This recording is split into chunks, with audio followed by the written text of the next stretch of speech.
Hey, we over here at the spot, on the spot, man. You feel me? Yeah, man, we got, man, the one and only, man, you know, what can I say, man? Actor, writer, comedian, game spitter. I give him that. I give him that. Shit. You know what I'm saying? The one and only motherfucking Pimpin Silky, man. See about it. The one and only, you can't clone me. Now, this is a cool one, man. It's a good show, man. Go ahead, go like, comment, and subscribe. Like, comment, and subscribe, man. You know what I'm saying? You're going to sit back, man. You know what I mean, on this one, man, because we're going to go just a little bit deep. Now, you know what I mean? First off, bro, man, where you up out of, man? Watts, California. Man, what's up, huh? East side. East side, man. Where you go to school? Shit, Compton Avenue Elementary, 111th Elementary. The new people go call it Flanoy. Shit, Markham for about a few months, Gompers for a few months, Willowbrook. Shit, I went to Locke for a minute, but majority Northbound High School. You know, I was a football person. Damn, before football. I had a different calling. What position you played? Running back, DB, little quarterback. Yeah. For the height challenge came in, man. You know, I played football from 7 to 22. So Crumwright tried to recruit you over at Locke, huh? E.C. Robinson. E.C. Robinson? And Coach Crawford. Hey, I'm going to take you back, man. Let me see, man, because, you know, I think I might be a little bit older, just a little bit. Man, what you know about that WLCAC summer jobs, my nigga? Come on, man. All that. What? You go to the office on Legend and Central, fill up your app, and they send you across the street, and you get placed. Yeah, man. Real 90s babies, man. Shouts out to the Watts Labor Community Action Committee that gave me my first summer job. You know what I mean? Yeah, and they went through there and shit like that, man. I got a cold summer job story for you, too. Look, so motherfucker know mom's on drugs, on and off drugs, in and out the pen and all that. Yeah. So, remember, we the same age, basically. Yeah. The square-toe Harley boots, right? Yeah. I brought some of them, some black ones and some brown ones. I remember when they came. I had some, too. The Obama's. bullshit Versace belts we used to go get from the Cooper building down that way. Yeah. So, I lay my whole outfit out. I jump in the shower. My summer job check on Imperial and Avalon at the check cashing spot. Okay, yeah. The whole $310 on the bed. For real. I jump in the shower. I get out. The Harley boots gone. The money and mom's gone. I went, hey man, I said, I know. I went straight to the dope spot and said, give me my shit or I'm going to air this motherfucker out. Hey, you know, these real fucking, man. I got hit, moms hit me for the lugs.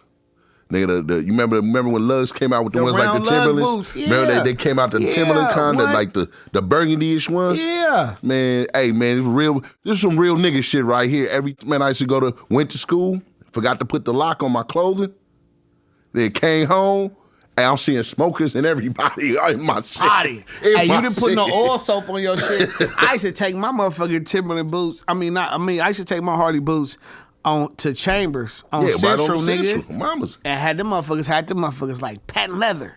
Come on, man. That buff that they put on that motherfucker, them OGs and be in there, man. Hey, man, there's some more LA East Side shit right there. Chambers, you go over there get in Chambers, you gotta fight to get there. You ever been in a pawn shop over there and like off of like 76? I got a cold story for you on that. When I think about 76, I think about Juvenile Justice Center. Kenya. Judge Jones, Judge Scarlett, sent the motherfucker YA camp, all that. Oh, my mama. The crazy part about it, before Judge Scarlett died, I bumped into him and I turned over a new leaf. And he was like, I was proud of you. He was like, I'm proud of you, man. That's good. And he told me, he said, when I sent you to camp, it was because your grades. Real and I talk. want to teach you a lesson. I said, all you did was turn me into a monster. Real talk. And he was like, but Judge Dorn, all them judges, Judge Jones, man, I done been through all that. Judge Moore. And Judge Moore. In Wood Court. Mamas. Yeah. But I know about Kenya. You want me to tell you what's funny about that? What do you think when I worked at the WLCAC? What do you think they sent me to? To work down there. I swear to fucking God. I ended up at Kenya Juvenile Justice. It's on my mama, man. The homie Curtis, man, you know what I'm saying? From my IFs and shit back in the day, right? Nigga, I'm in the back, that nigga looking, he in the, beating on the glass window like, what's up? Like, nigga, you know I can't hook you up with no job. Nigga, you going up the river, bro. Yeah, man, that's some real shit. That's like a thrift store now. Is it? Man, all that time they gave out that motherfucker, it's a thrift store. Ain't that a business? Ain't that, man, that's how LA get down, though. They just rebuild over it. The YA parole office on 92nd and Central across the street. That was Quicker Split back then, but it's a Louisiana Chicken now. Yeah. Man, you know what I mean? So curious. Not to dig deep, man, you know what I mean? Too much history, man. But, man, you fuck with Hawkins? Of course. Yeah. You remember them $2.15 cent motherfucking chicken wing specials? Stops. Chili cheese pastrami. Hey, man, over there, look, I'm going to tell y'all, man. See, I used to be over there on the 110th in Compton Ave myself, right?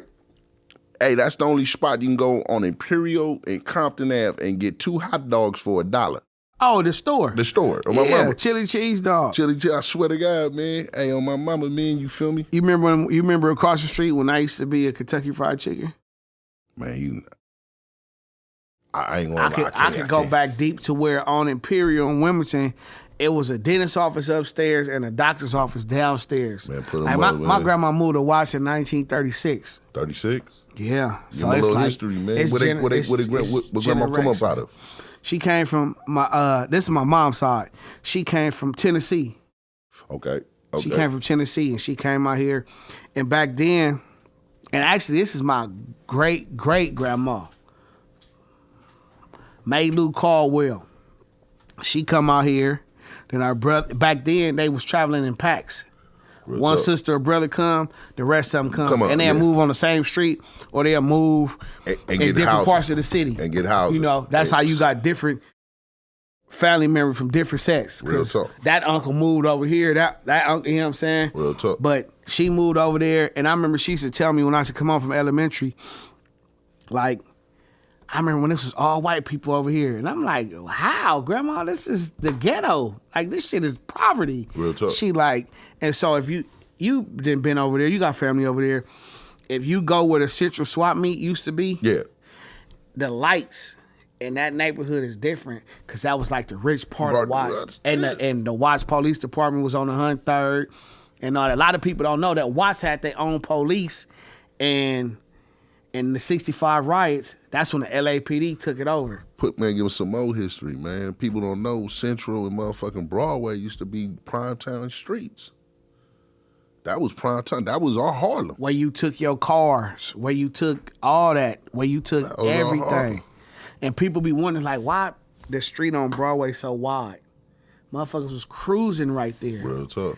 That was like you was a baller. Florence, before Crenshaw was Crenshaw, before all this new shit, Florence. Man, you get them LA history right now. Yeah, man. Florence was LA history. You got some fam out here in the Pacific Northwest?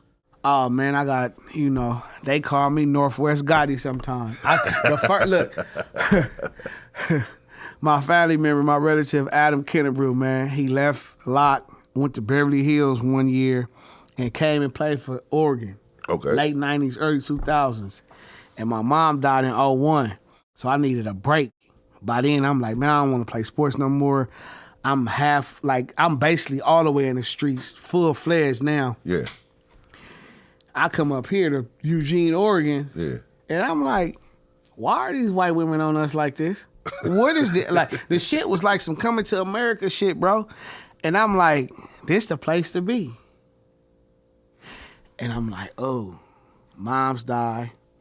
I'm watching American Pimp every day.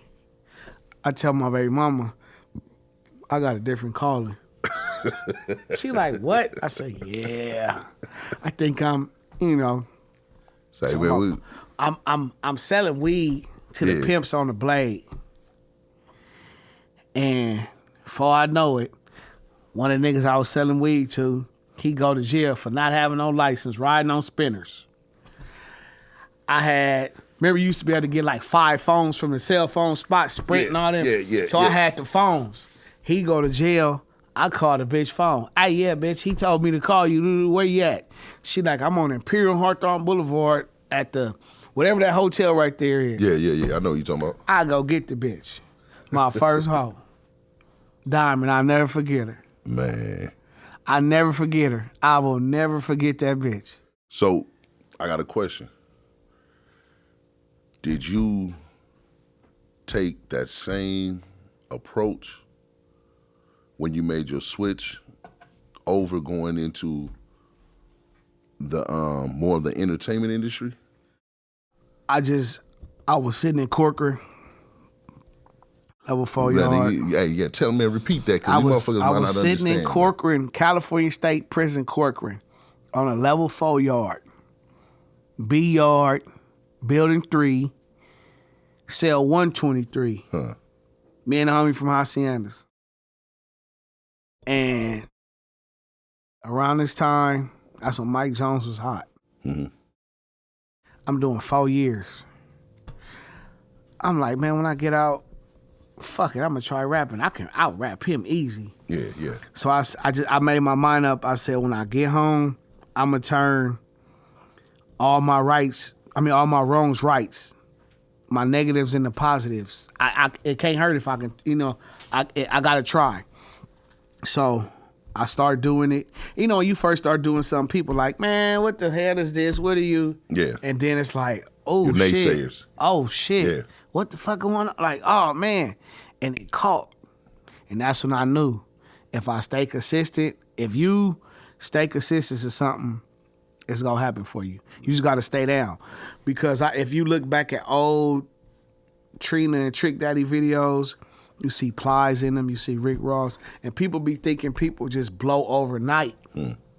No, them people been in the background. They been there. Like, people will look at me and be like, oh, man, he just came out of nowhere. No. I was around Death Row at 15, 16. I've been around Snoop. I've been around all that stuff. So when you go back, people that been knowing me, and be like, oh, like a lot of people don't know about Sugar Gotti. All they know is Pimpin Silky. Real talk. But the people that know Sugar Gotti seen the transformation. And they like, damn, what the hell? This dude just didn't fall out the sky. You got to do research. You got to rewind and go back. Just like I had to look like, damn, where this dude come from? How he? And then you look like, oh, he been around. He just played his part. And then it happened. Real talk. Real talk. Yeah. But I just mainly was like, I gotta do something different if I want to get a positive outlook. And like I played sports my whole life, come from a sports family, and that transition was like, boom. Now I gotta get back to the youth. My son's 7 years old. I'm finna put him in football. So that started my coaching career. Yeah, okay. He playing, I'm coaching. It just, it just go hand in hand. Like football, and they said, give away the entertainment industry and be a NFL or a college head coach or offensive coordinator or a position coach, I'm gone. Everything is out the window behind football. Man, that was my first love. I don't mean to stop you or nothing. I want to look at this camera when I say this.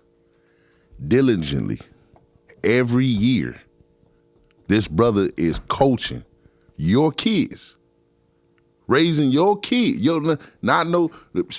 Raising your kids, coaching them, having football. I wish I lived in LA, man. This motherfucker done called me, hey, I wish your son was out here, bro. I haven't playing ball.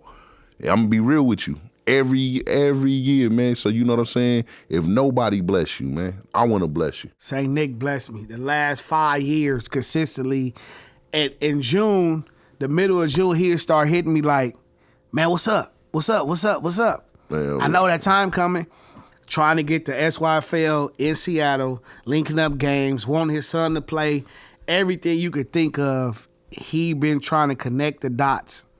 And for him being up here in Seattle, in the Northwest, from Inglewood, he's still giving back to the kids in LA, the East Side, the West Side, the homeless people, everybody, he giving back. He don't have to do that. He could just be like, man, I'm on some other stuff.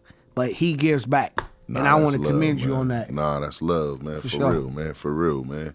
But yeah, man, you know what I'm saying? I just wanted to stop because I be cracking up and shit because I'm like, damn.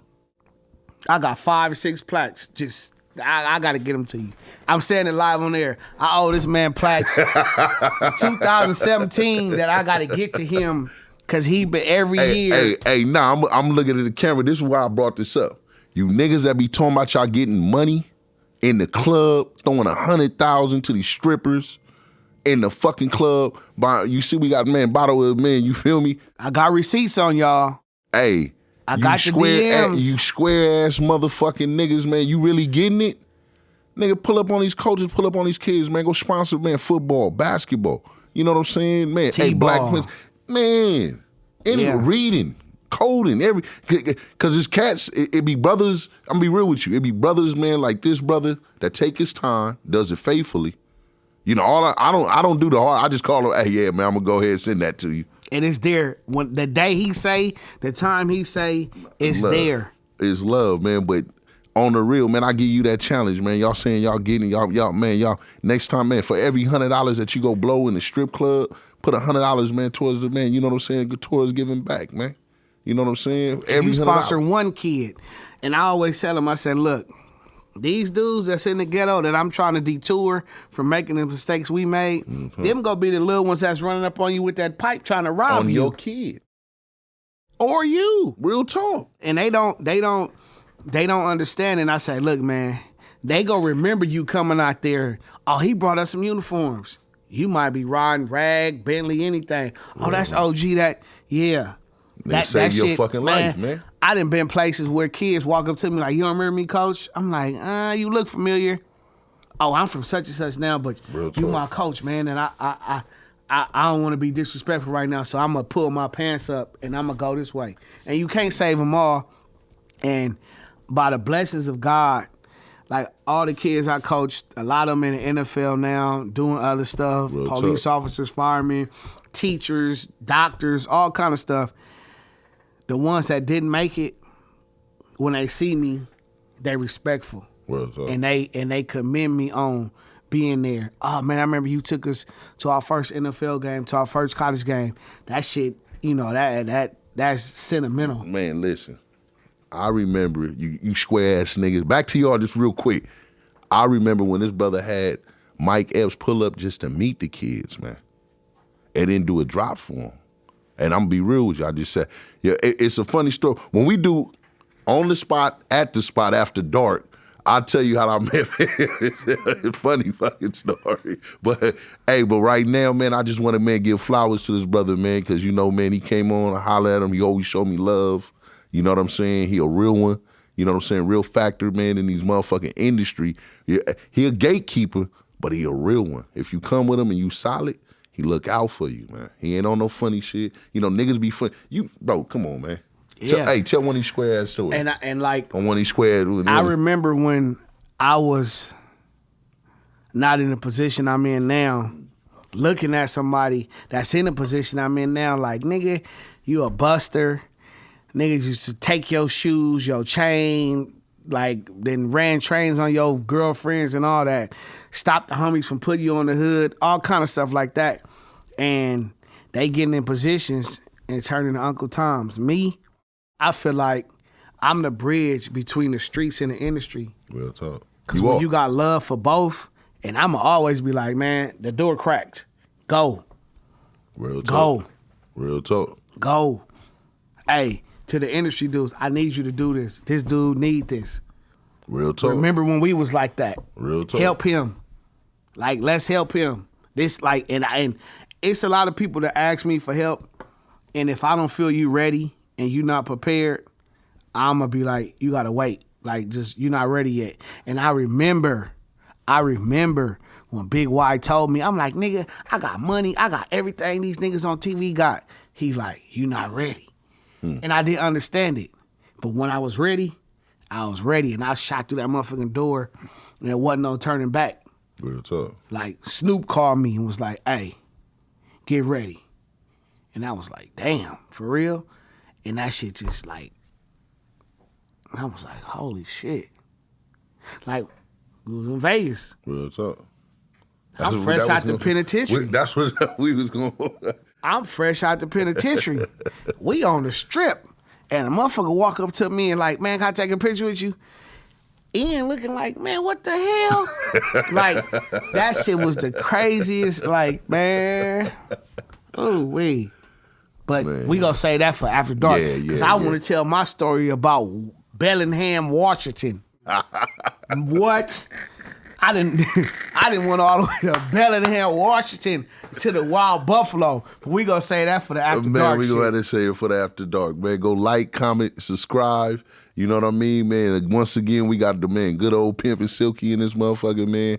We got Queenin' with Kendra. We got Rob Nova, man. You know, my engineer, man. And you know, man, hey, man, bro, man, drop where these motherfuckers can find you, man. You know what I'm saying? What you got going? At pimpinsilky.com, at Pimpin Silky on Instagram, at Pimpin Silky on Twitter. Like I said earlier, I got the Upshaws popping. I just did Hancock 2 with Will Smith. Friday, the next Friday one, the last Friday coming up. Back on Death Row, I just did that with Snoop. Connected on Amazon Prime. Shit. All kind of stuff on YouTube. 2022, a lot of stuff in the making. Real Just talk. stay tuned. Real talk, man. You know what I'm saying? Can you say anything about the Friday? No. No? Yeah. Because there's been rumors. There's Oh been no, rumors. it's official, like a referee whistle, Okay, but okay. the particulars, Yeah. cast members, Yeah, and all yeah, that. You yeah, see, nah. when them dudes made that tweet, Yeah, Ice Ice Cube Cube chimed jumped on in that. like, Yeah. Yeah, So yeah. I don't want to put my foot in my mouth. Right. Like I know what's going on. I know, but I don't want to do too much. And I be like, man, goddamn it, yeah. fucking around. And he be to send me to YouTube being like, for real? Because that's how they are in Hollywood. Yeah. They don't say nothing. That shit is really structured. You just be like, damn, what happened? You sign My phone this. not ringing. You sign this. He talks too much. He Yeah, messes like out. and certain celebrities could really get you blackballed, and you will not see the day of light. You'll be independent for the rest of your life, and then the independent won't work because they gonna call the major independent companies like, Done. like, yeah, you gotta know how to play that game in Hollywood. Man, before we get off, because we about to, man, you know what I'm saying? We gonna take it after dark, man, but man, you know what? Normally I wouldn't even ask this. Let them know how they play that game in Hollywood, man. Because from these rappers to these models to these comedians to these producers, really tell me, because I don't know, these motherfuckers be thinking I be lying on some of the shit I be saying. If you a threat, let's just say, right, a A-lister know another star. I know a star. It could be a homeless motherfucker, and I'd be like, that's a star, because I didn't turn people into celebrities. Mm-hmm. And like, I think he got it. So if they feel you a threat, they'll block certain shit. They'll let you eat, but they won't let you get full. Instead of you getting a 12-piece wing, nah, man, just take the 5 or the 6.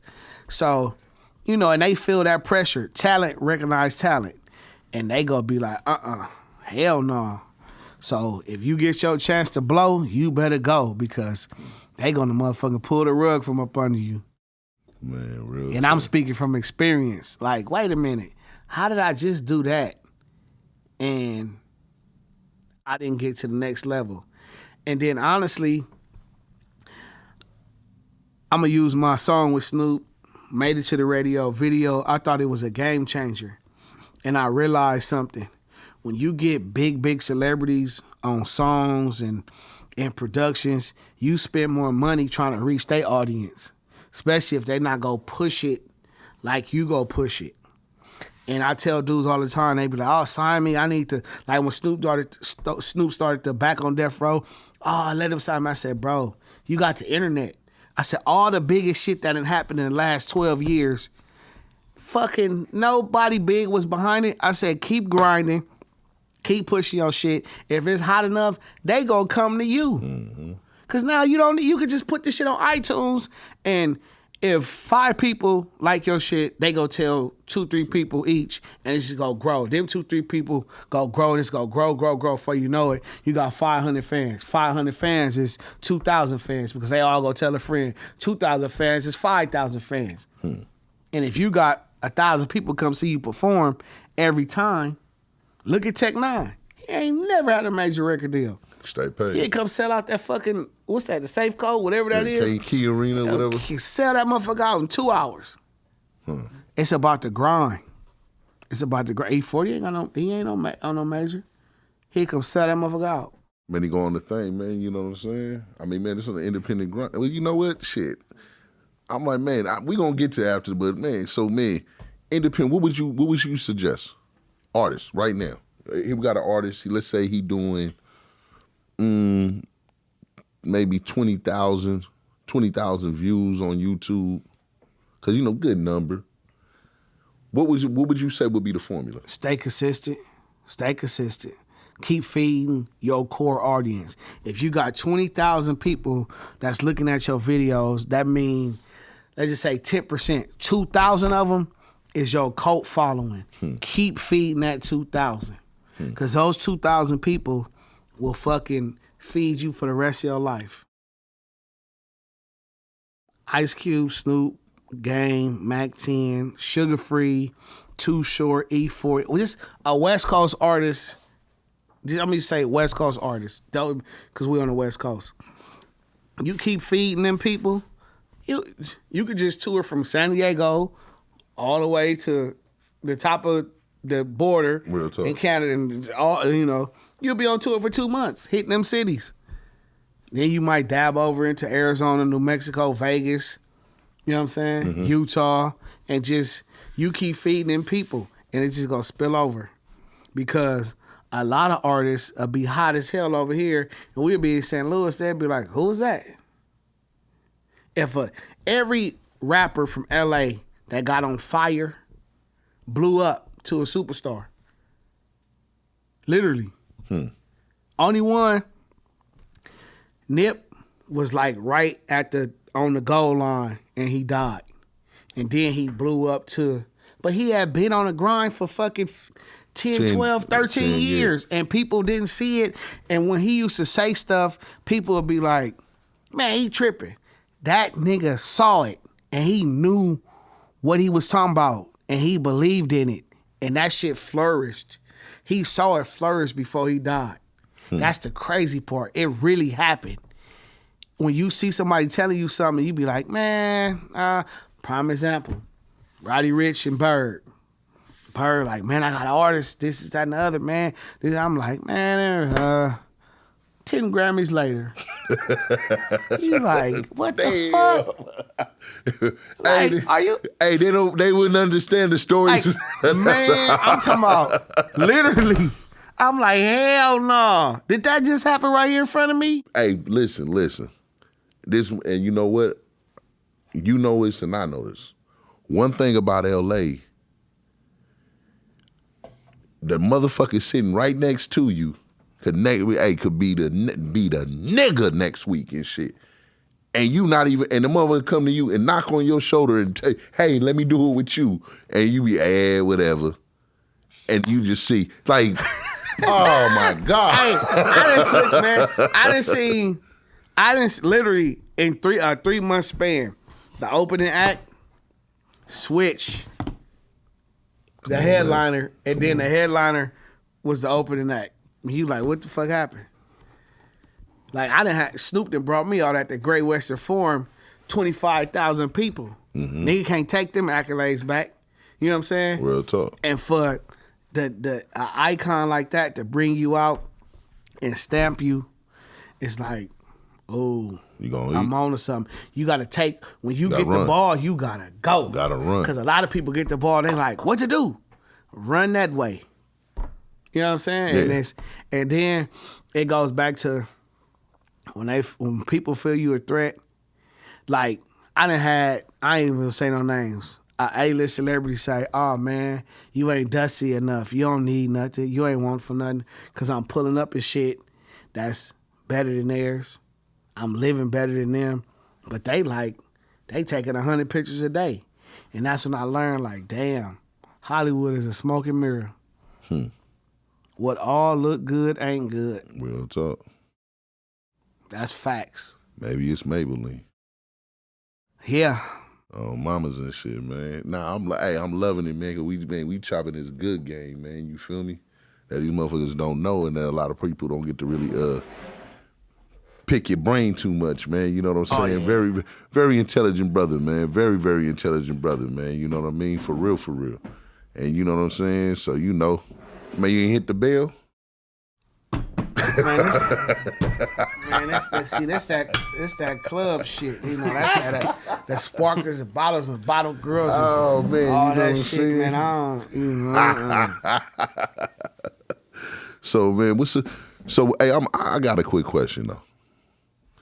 How you feel about, man, all these older gentlemen politicking, man, talking, man? You ain't got to take the glasses off, man. Hey, how you feel? Hey, politicking, you know, again, man, you know, putting on some tribalism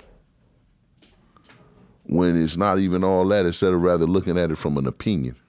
because when you had your time and you didn't perform, and then you get older, people go to jail, people die, so can't nobody pull your whole card. You know what I'm saying? Mm-hmm. So you could tell them young niggas anything. Mm-hmm. But it take a real one to come back like, nigga, you was a buster. And I stand on that. When you had your time to perform, you didn't perform. And a motherfucker that's really real, really tough, really about it, they ain't gotta talk about tell no war stories. You know, you share them here and there, but when we was younger and older dudes used to be on us, they really was busters in their prime. Real talk. When it was your time to be tough, you wasn't tough. So when I see it, I be like, man. And the real know the real. And if you sit back long enough, they go expose themselves. Because a lot of people be like, oh man, why you don't say nothing about this? Why you don't say nothing about that? Because I politic in the penitentiary.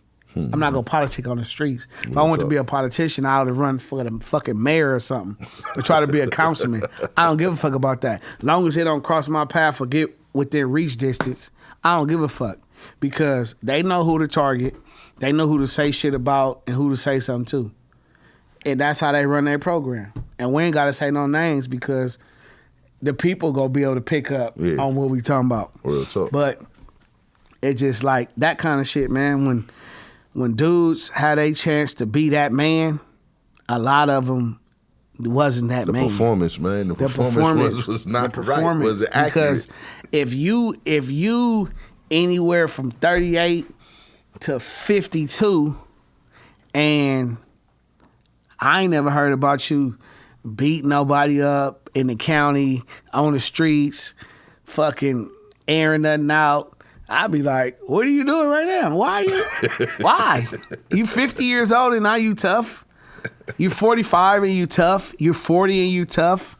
What about when you was 15, 16, 17, 18, 21, 25? The stomping grounds, man. When that testosterone, it's a young hog, you a hog, we gonna get it in, however how you feel. Listen, man. I done seen dudes in high school was raising so much noise. We 16. A nigga 23 come up to the school to fight him.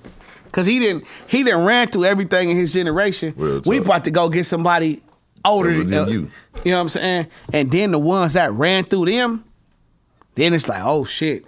Cause I was raised with some real vicious dudes. Yeah. And I'm not gonna shy away from contact or none of that. Like I know, like I could see right through it. Like nah, that ain't you. Yeah. And then a lot of people, bro, they try to be something that they not. Just be you. People go like you more when you are who you are. Real talk. Like just be you. And either they go, fuck with it or they ain't. Man, would you say that's a problem in the black community, man? That's a problem in the world. And I had to learn that over time. Like, it just ain't the blacks. It's with every race.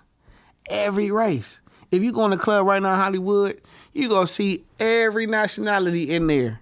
And every nationality got posers. It ain't just us. Real talk. The problem with us is it's just a mentality what the first thing come out our mouth? Fuck that nigga. That nigga ain't really from the hood. Like, who are you to determine who really somebody and who really not? They just because this many more people like you, this many more people like him. Like, what determines that? What determines like who really can say who's what? And then 90% of the time, if you don't own shit in your neighborhood, or you got generations of ownership, how that's your hood? It ain't. Thank you. You a visitor. Real talk. Did that shit you remember back in the day, nigga come all the way, hey, and then go back home and you never see the nigga again. Yeah, and shit, like man, he was over here one summer. Like, what the fuck happened to him? Remember such and such? Like, hey, damn. You know what's worse? It's when a nigga fence hop. Oh, nigga turn to a transformer and you run into the nigga later and the nigga be monster. And you sitting there looking at the nigga like you, but he looking at you on you. Hey, he ain't got no choice. He like, nigga, I gotta put this facade on. I gotta go all the way with this. It's two things that happen with that. They either go high powered on you, or they could be like, oh, what's up, my nigga? Real talk. Hoping you don't expose them. Pull you to the side in the bathroom. Hey, yeah, my nigga, you know, man, this where I'm at now, though, you know, but it's love.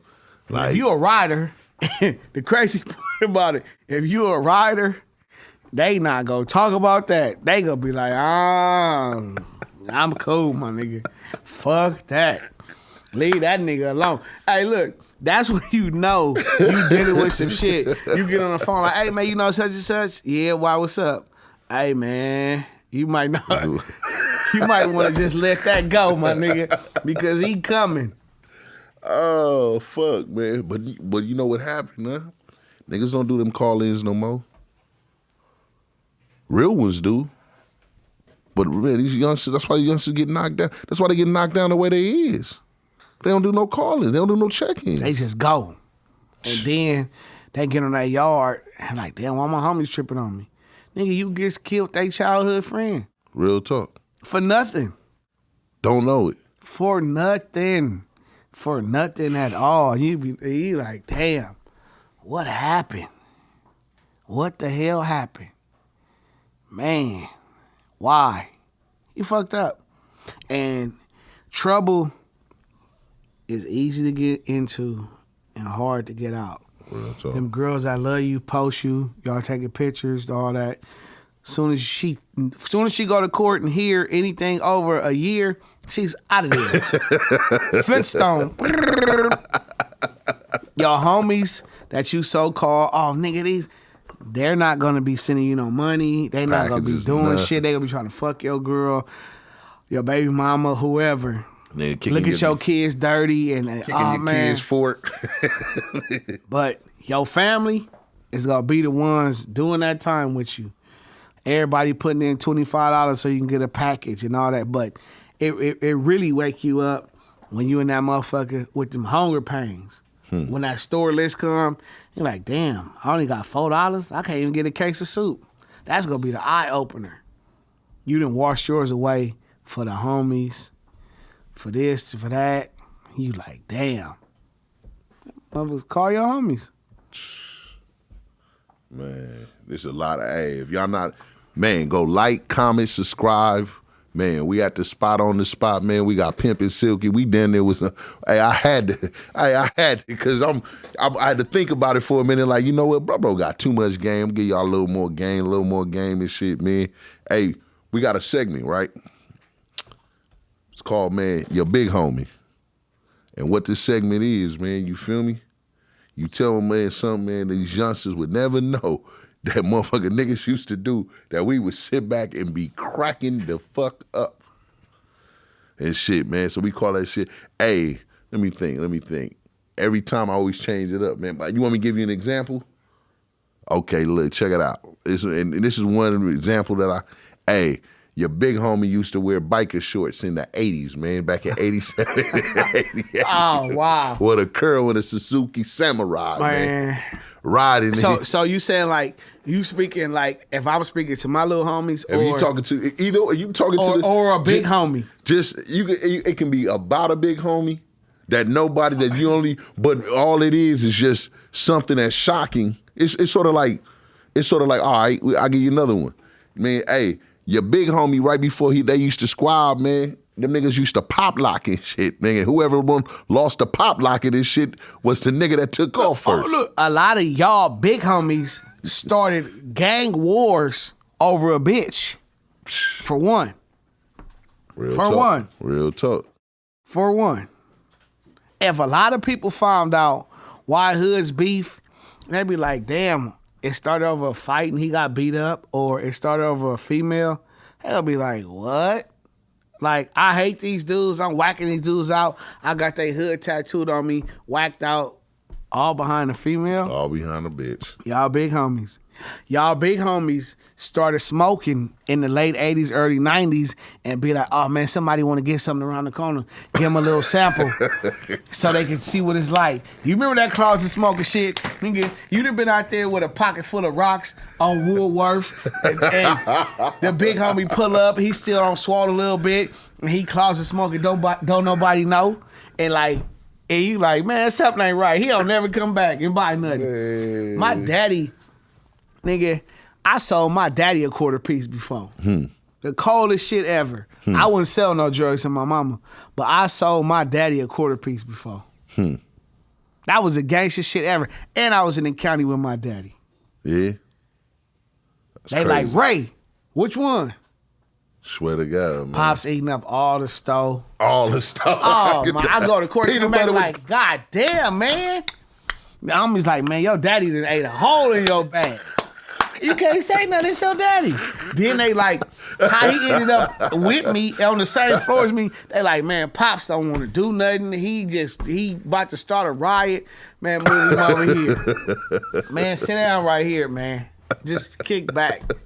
Man, you nigga don't, nigga. Hey, I promise you, man. Hey, them dads, man, them dads that come up, they good with knives, though. Oh, my God. They good with knives, but I swear to God, man. I remember my pops, man, he was up in Denver and shit, man. This motherfucker got jumped, called me on the phone. He said, yeah, my son gonna come kill all you motherfuckers. I'm like, well, hello? Who is you talking to? Hey, crank calling. I just hang up on him. Like, man, what you doing? Oh, you must, I know who my sons is. Oh, the worst is when man. a motherfucker be like, oh, you don't know who my baby daddy is. Go get him.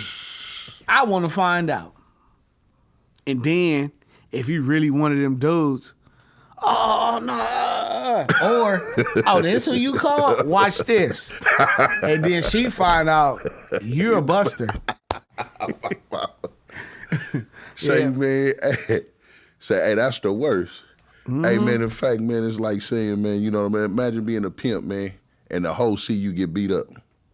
It's like, man, what you gonna do? She'd never give you a buffalo nickel. I nigga beat me up in front of one of my hoes. Nigga, he might well kill me. I'm not gonna wanna I'm not gonna wanna live with myself. Like, how can you come back from that? Oh man, That's ain't no comeback. Ain't no like you no gotta come- perform. You might as well go ahead and pop the trunk, go find some stilettos your size. It's Okay, she gonna be like, oh wait, oh you wanna whoop on me? Why you didn't whoop on that nigga? Oh, my. Oh, you didn't beat with. I Oh, told you this shit, you should have whooped that nigga that let you out. You'll never hear the Bitch, I end kill of that, man. You'll never hear the end of that. Of course, Ever. we do not, Ever. man, you know, we do not call a reference of violence towards women or anything of that nature. But if your baby daddy get knocked out, man, oh, it's all bad. Hey, I don't even know. I couldn't even take it. I got knocked out in front of my baby moms. Oh. Breaking news. Such and such just shot this man 200 times. He's a menace to society. Judge Ron Slick in Compton Court. I shot a nigga in the alley. Mm-hmm. He told it was Omar Ray. He lived such and such. Southeast Police Station came to the house. It seemed like the whole precinct was at that motherfucker, and 77. And at that moment, I was like, they go tell. Well, When you done got told on numerous of times, it's like, you know. So, the best thing to do now, on a positive note, just walk away. Real talk. Just walk away, because either you gonna end up doing something to them, or they gonna do something to you out of fear. Majority of the time, it's out of fear. But mine ain't beating me up on my bitch. I'm gonna fight to the death. Oh, man, shit. On that note, man, you know what I'm saying? We gonna go ahead, man. We gonna close this first one, man. Go check out, man. Hey, the spot, SoDo. Hey, like, comment, subscribe, man. We about to do this after dark. We gonna get our promo, man. We quick promo little thing in, man. I switch in. And, man, we gonna get back at you, man. I holla at y'all, man. See about it.